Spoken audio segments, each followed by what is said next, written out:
What do you make of it? Okay, yeah. Ultimately, it's going to be an organizational decision because he was supposed to be on his bye week. They've given him basically the entire week off. I do believe as soon as the trade was consummated that they sent the PDF file and said, okay, here's our defensive playbook. Here's the calls. They probably gave him the abbreviated cheat sheet of these are the ones that are most important to you. Master these. When you come in, we'll go over them. If you have any questions, give us a call, shoot us a text, and we'll go over everything. You're going to be just fine. He's a vet. He's a pro. He's always been a guy that is known as he's taking care of business.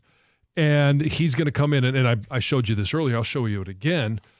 They're basically, the defensive playbook can be simple.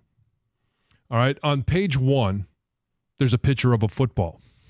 On the next page, it just says, go get it.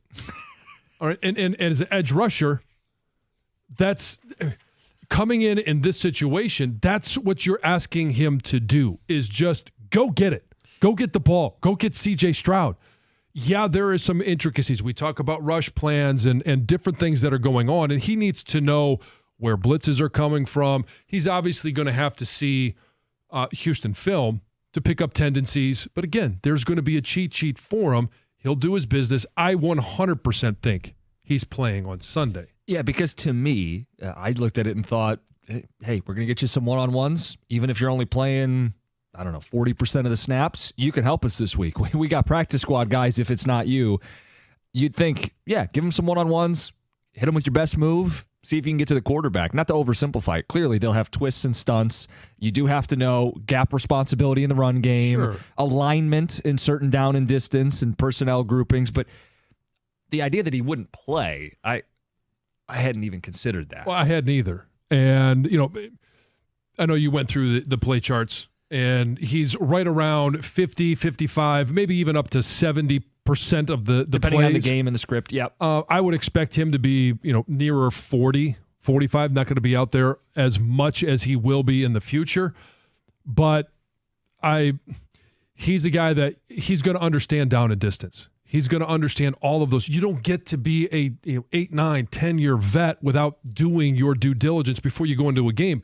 On the flip side as well, this is a showcase game.